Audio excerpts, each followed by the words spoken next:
Water. The blankest product on earth. Literally.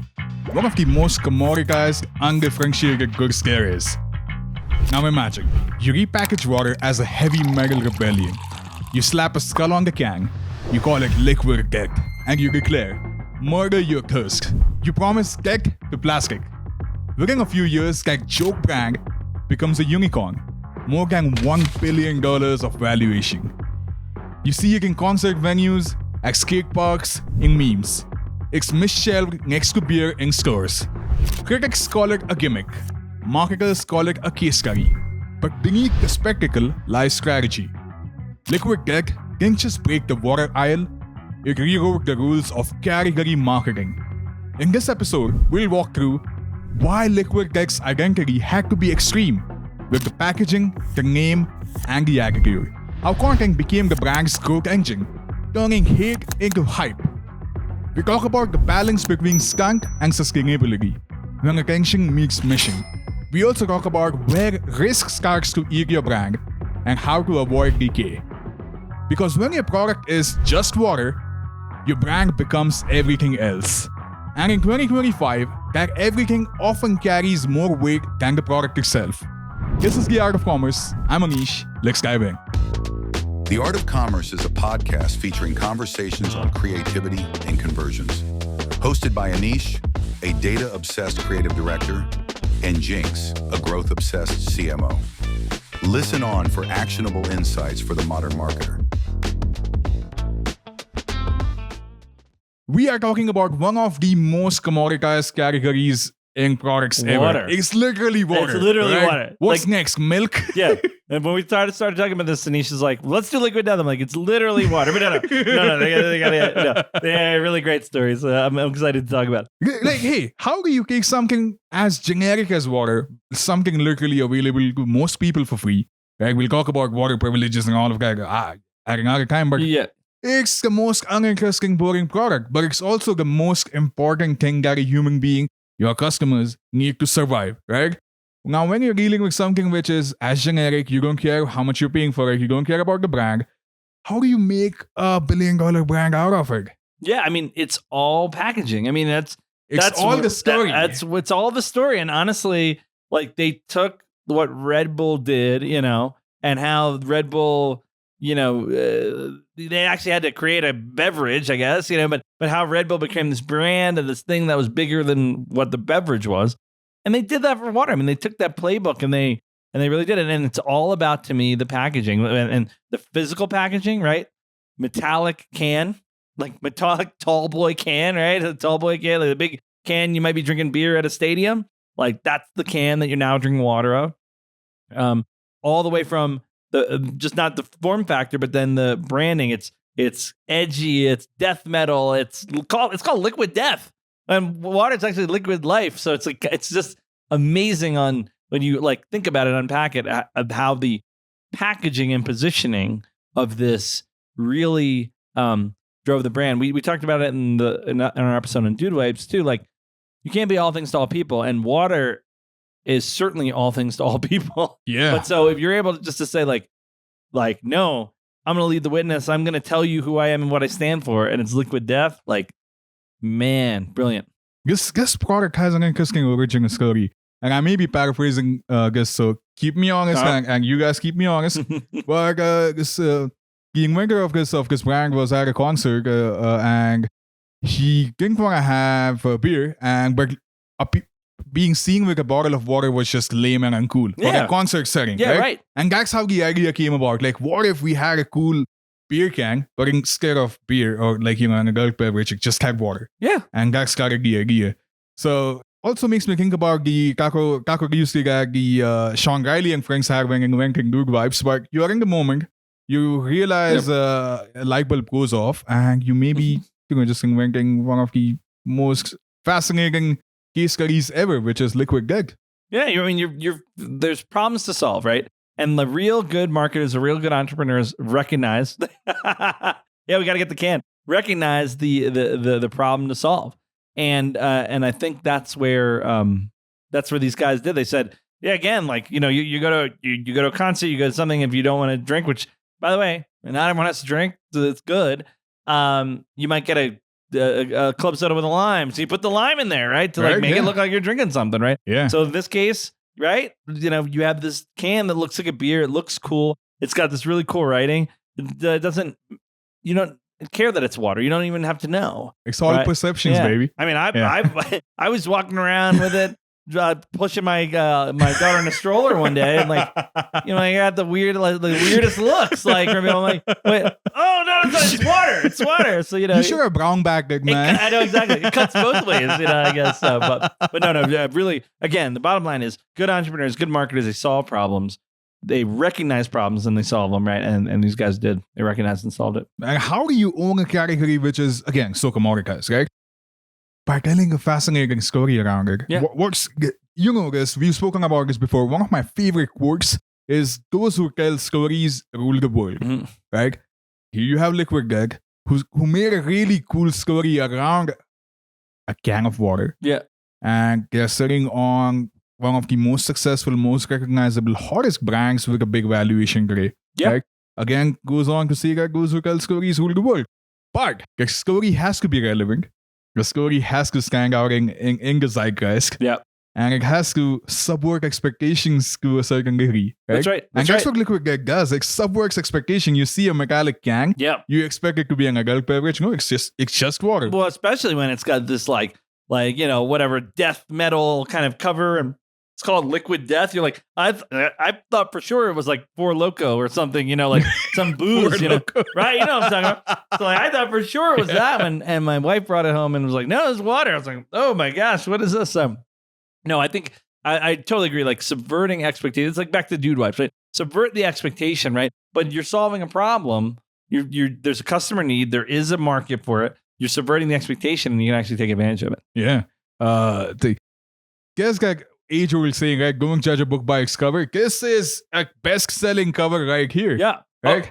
I mean, but that's all there is, right? It's water. I mean, again, like we could go back and forth around, like, is it the spring water? Is it the minerality? Is it but like at the end of the day, I think what these guys realize is like water's water, right? Water's water. Water's water. And like, yes, some water tastes slightly better than others, but water's water. You need to be hydrated. Let's just enable you to look cool while doing it and feel something. Like you always say, like, feel something. Like feel something. Marketing should make you feel something. Yeah. And when you normally drink water, you don't. Yeah. Maybe hydrated, but that's about it. And so they make you feel something. They make you feel something, though, not even consuming the product, which is holding the product, looking at the product. There's something there that again, this whole case study is packaging, just packaging and the power of it. Packaging and a really sharp story.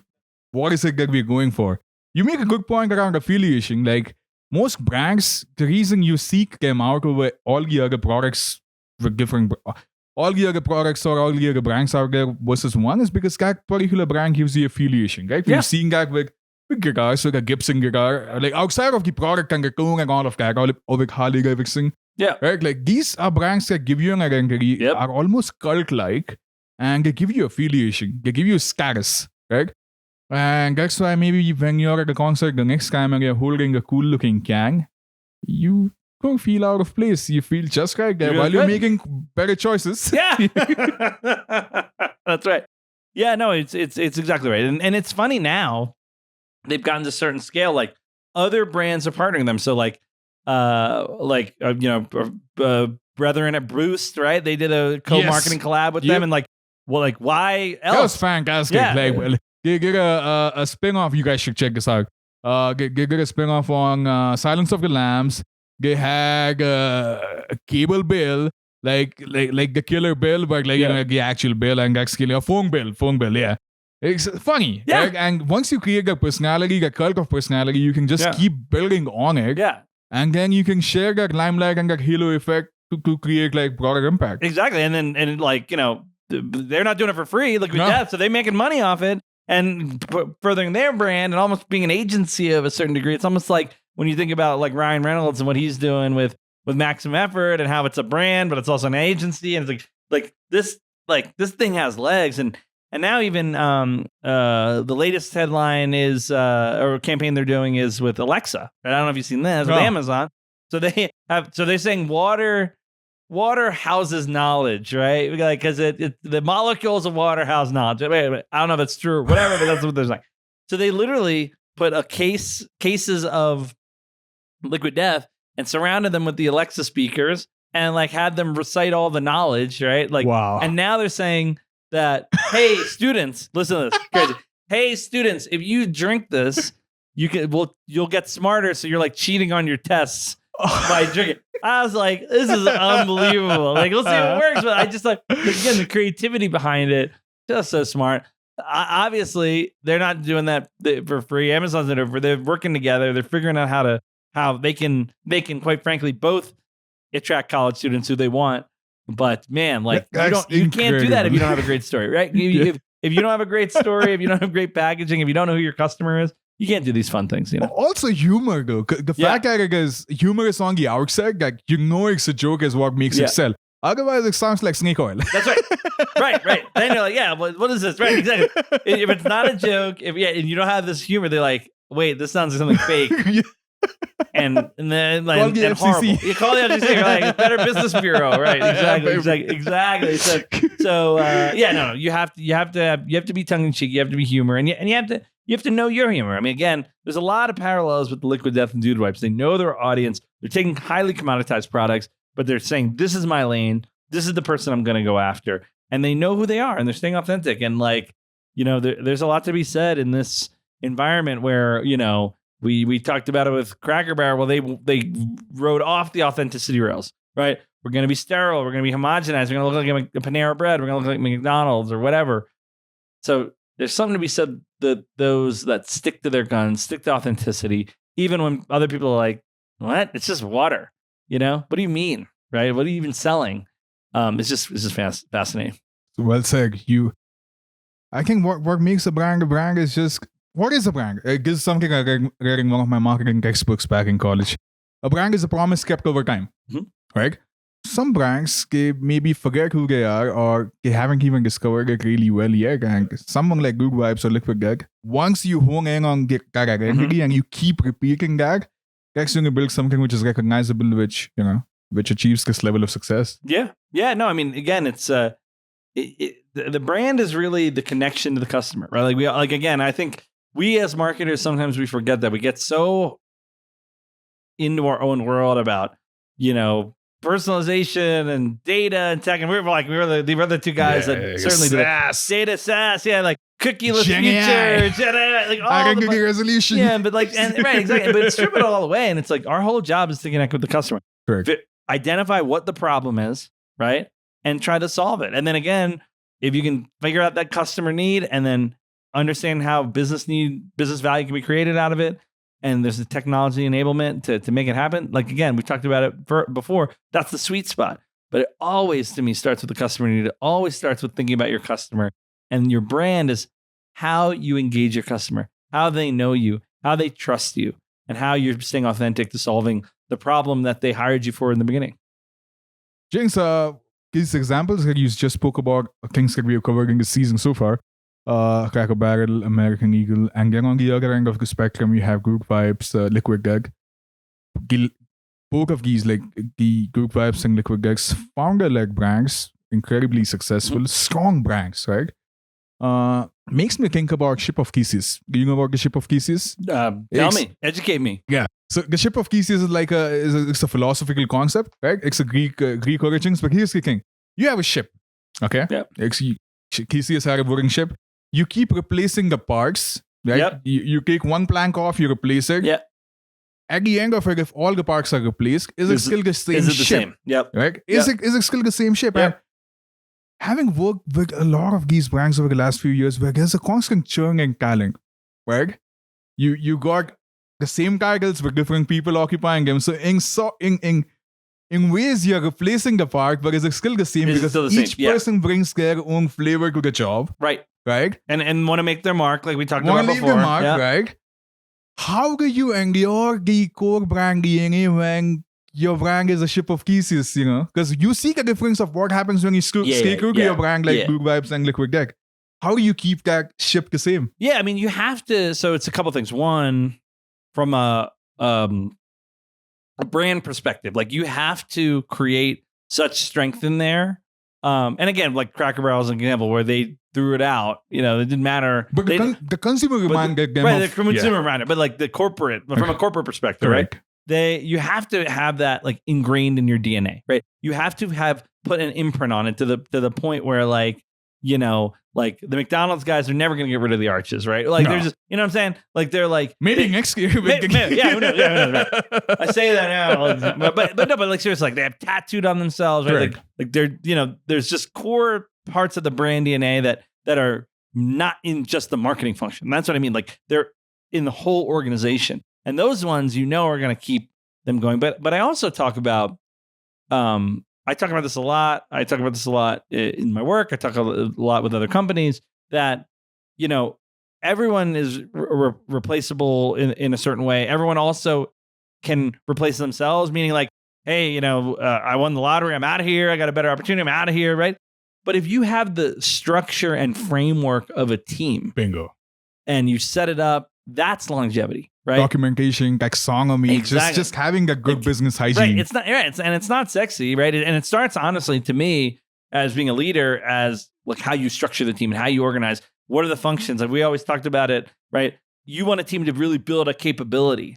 It doesn't matter what you're selling. It doesn't matter what product you're on. It doesn't matter what the competition is doing. You have a capability. You can react. You can do that. But once you have that framework, once you have that capability, then you can start with the playbooks together. Then you can start to do all the unsexy stuff. You said the first time we've ever heard taxonomy in a podcast, but all that starts with brand needs to be in your DNA, like the core brand values, understand the customer, document it, exactly. Document it, propagate it. Yeah, it won't be in your DNA if it's not documented. Correct. Otherwise, it's just going to get lost. And then how do you filter that down to a repeatable team, or capability of a team? And then how does that go into the processes? And that's the way, your point about the ship of Theseus, because I do know that, and I do love that analogy, is that's how, you know, the ship remains the same, even though the parts are changing. It's always evolving. Yeah. Yeah. Oh, this was a great conversation with you. Yeah, always great. Always a good one with Anish. So let me see if we can cover anything else about Liquid Deck or how we can tie this back. Yeah.